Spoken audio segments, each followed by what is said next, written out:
So now I'll talk about a couple of the point-giving kutas, or I'll just talk about the first one. And the first one is called Nadi Kuta, and Nadi is related to the elements in Ayurveda. So this is one where you want there to be a dissimilar element. When you have Nadi Kuta benefit, then between water, windy, and fiery, the nakshatras are different. And it doesn't matter which is which. It doesn't matter if the man is watery and the woman is fiery or whatever. You don't have to look at genders or anything like that as it relates to this. You just want one to be different. And it doesn't, and it shows an emotional style. So when you get this one matching, it's 8 points. And you only need 20 in order to have a favorable compatibility. So it's almost half. Shows how important this emotional temperament is. And it's easy to see, because if someone has, let's say, the watery temperament, and it just, it doesn't follow rashis or anything, it's just a more watery, psychological and emotional way of processing change and experiencing their feelings, then, if their partner also has the watery nadi, then what happens is when there's crisis, let's just use the moon, because the moon is the main one that we're trying to match. Then you'll see where everything becomes so much of an emotional issue. Every time there's a problem, it becomes so, emotional, and it just gets bigger and bigger. Again, you want them to be different. If one has the watery and the other has the fiery, then when the watery nadi person starts to turn things into too much of an emotional issue and they get moody or they get in their kind of emotional place, the fiery person will come in there with more, sort of cutting, clear, sort of clarity to kind of, bust up the routine. And let's say the fiery person, they get angry. Their tendency is to get sharp and cutting, and what'll happen is the watery nadi person will bring in more sensitivity and feeling. So the temperament, or the sort of psychology, the sort of elemental psychology won't get distorted. If both of them are fiery, then you can see one gets fiery, the other one gets fiery, and it's too fiery, which is too much, anger and too much criticism.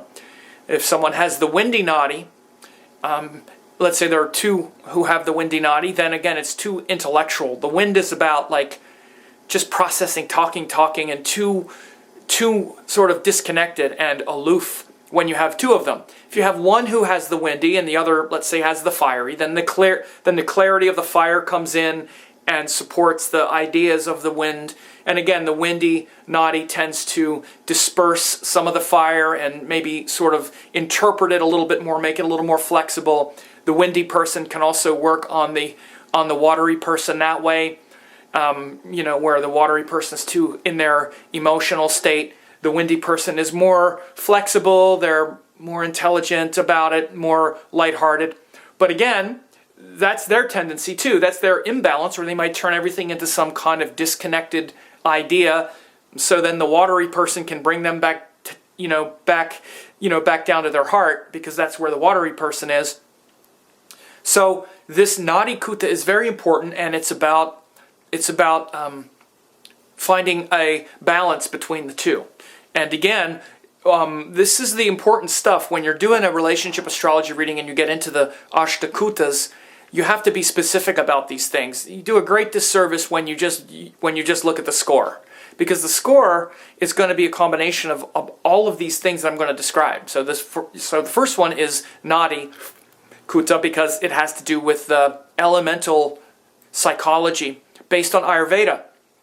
And so there is no real preference toward masculine or feminine in this regard. At least I haven't paid much attention to it. Like mine is watery. Maybe there's a correlation there. I don't really know. I've looked in my relationships, and Nadi Kuta is a huge one, because when everybody gets upset, I guess, my tendency, mine is actually watery, is the emotional one, and I've definitely seen when Nadi Kuta is, when it's, you know, when they're both emotional, it just turns everything into such a, like the couple gets kind of stuck in that excessive place where everything becomes so deep and personal. And, you know, like when I've noticed people, when I do have Nadi Kuta matching, it's just very easy and natural to have them, maybe they might see it a certain way, and really it just kind of, before things even turn into an excessive miscommunication, the other person will sort of come in and bring clarity and balance to it. So I have, you know, had some experiences with someone with the fiery, and, you know, fiery sounds like it's going to be difficult. It's really just a style. It's not really like, you know, Mars is like angry. So it's not like Mars, or it's not like Ketu, or it's not that. It's just a style. Whereas, you know, the one that's watery just kind of feels and tends to make it quite personal or something. The fiery Nadi is much more like, more active, or will take action, be more cutting and sort of clarifying, you know. But again, it can be too, you know, too aggressive if if water or air doesn't come in and either bring some humor or bring some sensitivity. But I've noticed where, you know, maybe if I would start to feel a little something, person, you know, my friends or people that I know, and this works for all relationships, not just romantic partners, but my friends and people that I know who have the fiery Nadi, it's almost like before it even turns into anything, if something is small, their fiery Nadi nature just kind of is already onto something else, and so I'm not hanging out in some kind of place that's too watery. Or I'll notice maybe they'll get into some kind, I'll feel like a little kind of cutting, sort of cranky little thing happen, very much just something within them that you can kind of sense. And then maybe my energy would just, you know, let's say if it's a partner, just sort of, you know, instinctively know to kind of put my arm around them at that point and just rub their back or something. I don't know, just kind of calm them down, or it just kind of naturally, you'll see when when the Nadi temperament works, there's just a kind of innate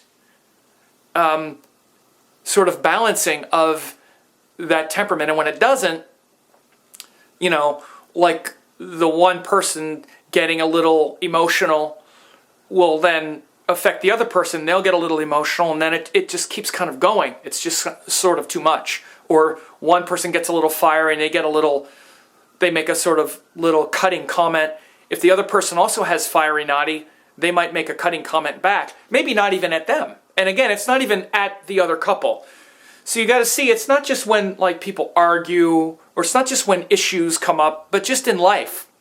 You know, how people just have a certain temperament, you know. They're, you know, you could be watching a movie or something, and the fiery Nadi person's like, oh, that's dumb, or whatever, and the other was like, yeah, that's really good. Before you know it, they're both kind of work themselves into a state where they're both a little cranky now. And then the next thing that happens where one of them says something a little bit off, then the crankiness gets expressed to each other. So it just kind of magnifies a part of our mind and psychology that needs to be balanced and easily gets reconciled when it's there. So when it's there, you don't even really notice it. You just notice that somehow I just kind of feel calm, or I don't feel triggered as easily. And again, it's just one thing. It's not everything, but it's the Nadi Kuta, and the principle is very important. It's based on the Ayurvedic elements of water, of fire, water, and wind, and they should be different. And when they're different, 8 points are given.